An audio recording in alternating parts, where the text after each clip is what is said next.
महावीर स्वामी अहिंसा और अपरिग्रह के पथ प्रदर्शक महावीर स्वामी। महावीर के आश्रम में एक शांत सुबह थी। सूर्य की पहली किरणें धरती को स्पर्श कर रही थी।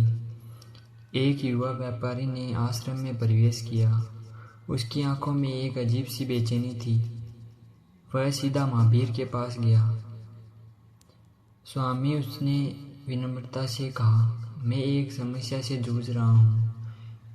मैंने सुना है कि आजकल समाजवाद का सिद्धांत बहुत प्रचलित हो रहा है। कहते हैं कि यह सामाजिक विषमता को मिटाने का मार्ग है, पर मैं एक व्यापारी हूँ। क्या मुझे अपना सब कुछ त्याग देना होगा? महावीर की आंखों में करुणा की एक लहर उठी। बेटो, उन्होंने कहा, समाजवाद का सिद्धांत स्वाभाविक और न्याययुक्त है। इसका अर्थ त्याग नहीं, संयम है। सरकारी कानूनों से यह परिवर्तन नहीं आ सकता। यह परिवर्तन भीतर से आना चाहिए। व्यापारी के चेहरे पर चिंता की रेखाएं और गहरी हो गई। पर स्वामी, मैं अपने व्यापार में क्या करूं? देखो, महावीर ने शांत स्वर में कहा, जब तक तुम किसी वस्तु को मेरी है ऐसा मानते हो, तब तक वह तुम्हारे लिए परिग्रह है। असली अपरिग्रह तो मन का है। धन संपत्ति बाह्य परिग्रह है, जैसे कि काम, क्रोध, मद, मोह आदि आंतर परिग्रह है। तो क्या करूं स्वामी? अपनी आवश्यकताओं को ध्यान में रखकर रुपया, पैसा, जमीन, जायदाद वगैरह सभी वस्तुओं की एक मर्यादा नियत कर लो। इससे ज़्यादा अपने पास मत रखो। ऐसा करने से तुम्हारा जीवन सुख और असंतोष के साथ व्यतीत होगा। व्यापारी के मन में धीरे धीरे समझ आने लगा। महावीर की वाणी में सत्य की शक्ति थी जो उसके हृदय को छू रही थी। महावीर ने देखा कि व्यापारी के मन में कुछ और प्रश्न उभर रहे हैं।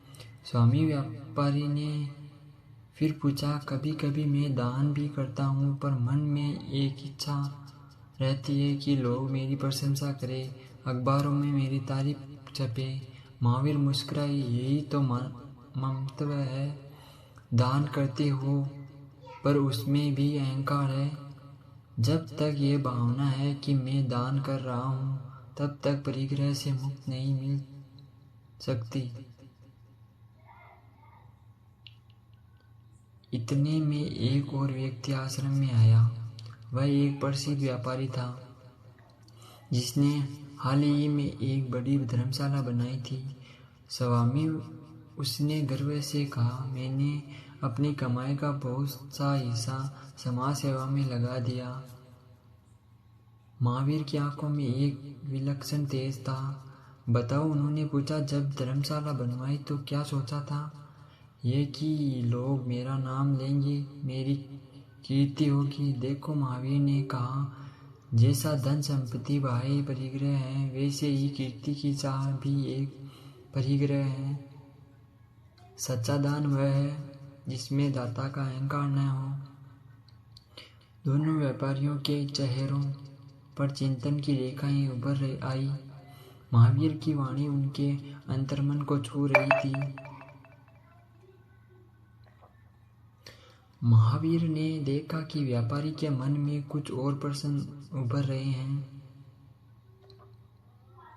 स्वामी, व्यापारी ने पूछा, कभी कभी मैं दान भी करता हूँ, पर मैं एक इच्छा रहती है कि लोग मेरी प्रशंसा करें, अखबारों में मेरी तारीफ छपे। महावीर मुस्कुराए, यही तो ममत्व है। दान करते हो पर उसमें भी अहंकार है। जब तक ये भावना है कि मैं दान कर रहा हूँ, तब तक परिग्रह से मुक्ति नहीं मिल सकती।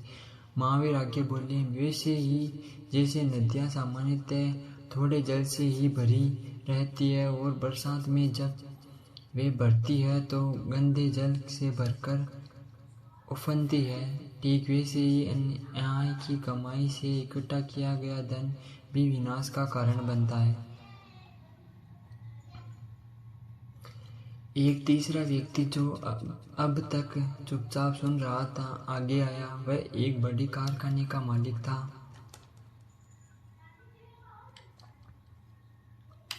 स्वामी ने उसने पूछा, मेरे पास विशेष योग्यता है, मैं बहुत अधिक धन कमा सकता हूँ, क्या यह गलत है?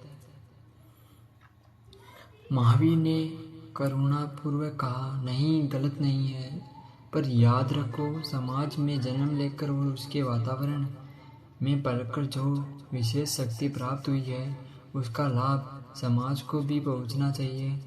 100 हाथों से कमाओ, 1000 हाथों से बांटो। कारखाने के मालिक की आंखों में एक नई समझ जगी। महावीर ने देखा कि उनके शब्द तीनों श्रोताओं के हृदय में उतर रहे हैं। याद रखो, महावीर ने कहा, प्रशंसनीय जीवन वही है जो समाज के उत्थान कल्याण के लिए उपयोगी सिद्ध हो।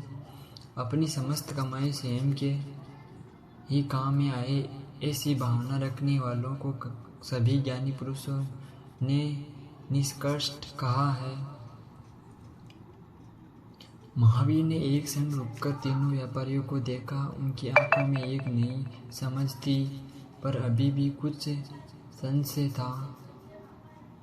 स्वामी कारखाने के मालिक ने विनम्रता से पूछा, आप कहते हैं कि धन कमाए और बांटे, पर क्या यह सत्य के मार्ग से विपरीत नहीं है? महावीर की आंखों में एक विलक्षण तेज आया। सत्य व्रत का पालन करते समय सज्जनों की रक्षा और दुष्टों के दमन का ध्यान रखना अनिवार्य है। सत्य का अर्थ केवल यह नहीं कि जो वस्तु जैसी देखी या सुनी हो उसे वैसी ही कह दो। सत्य तो वह है जो दूसरों के लिए हितकारी और प्रिय लगने वाला भी हो। और यदि सत्य बोलने से किसी का अहित हो। पहले व्यापारी ने पूछा, देखो, महावीर ने गंभीरता से कहा, यदि तुम्हारी सत्य बोलने से किसी निर्दोष व्यक्ति के प्राण जाते हैं अथवा वह किसी महान संकट में फंस जाता है तो वह वास्तव में असत्य के समान ही दूषित है। इसके विपरीत यदि तुम्हारी बात को बदलकर बोल देने से किसी का उद्धार हो जाता है, प्राण संकट टल जाता है, तो उस दशा में वही सत्य है। तीनों श्रोताओं के चेहरों पर एक नई चमक आई। वे समझ गए कि सत्य और धर्म का मार्ग कितना सूक्ष्म है। महावीर ने देखा कि उनके श्रोताओं को जीवन की एक नई दिशा मिल रही है। वे आगे बोले, जीवन निर्माण की दृष्टि से अहिंसा और अपरिग्रह के सिवाय 3 और व्रत भी महत्वपूर्ण है। कौन से व्रत स्वामी? दूसरे व्यापारी ने जिज्ञासा से पूछा। देखो, महावीर ने कहा, यदि कोई व्यक्ति सांसारिक दृष्टि से कोई बड़ी सफलता प्राप्त कर ले, बहुत बड़ी संपत्ति अथवा किसी राज्य आदि का स्वामी बन जाए, तो इसका तब तक कोई महत्व नहीं जब तक वह इसके साथ ही सत्य, असंतोष, सदाचार आदि गुणों का भी धारक न हो। कारखाने का मालिक, जो अब तक मौन था, बोला, स्वामी, मैंने देखा है कि कुछ लोग संपत्ति पाकर दुराचारी बन जाते हैं। महावीर के चेहरे पर गंभीरता छा गई। हाँ, संपत्ति और शक्ति दुराचारी व्यक्तियों के लिए महा अनिष्ट का कारण बन जाती है। साथ ही इस प्रकार दुष्कर्म करने से उन दुराचारियों के पापों का घड़ा भी शीघ्र बढ़ेगा और अंत में उसको जीवित और मृत दोनों अवस्थाओं में नरकांगी में ही जलना होगा। तीनों श्रोताओं के चेहरे पर चिंता की रेखा उभर आई। वे समझ गए कि धन और व्यक्ति के साथ नैतिक जीवन का होना कितना आवश्यक है। महावीर ने एक क्षण रुककर आकाश की ओर देखा। सूर्य ऊपर चढ़ आया था। वे फिर अपने श्रोताओं की ओर मुड़े। एक और बात समझो, उन्होंने कहा। भगवान कृष्ण ने गीता में कहा, यज्ञ शिष्टासीन संतो मुच्यन्ते सर्व की लवि से बुझते तवंग पाप ये पंच तयात्म कारणात। इसका क्या अर्थ है? स्वामी पहले व्यापारी ने पूछा। इसका अर्थ है कि देवगण द्वारा दिए गए उपभोग्य पदार्थों को जो व्यक्ति उनको समर्पित किए बिना ही भोगता है वह निश्चय ही चोर है। जो व्यक्ति यज्ञ से परोपकार में कर्म बचे हुए अन्न को खाता है वह सब पापों से छूट जाता है, और जो केवल अपने लिए ही पकाता है वह तो पाप को ही खाता है।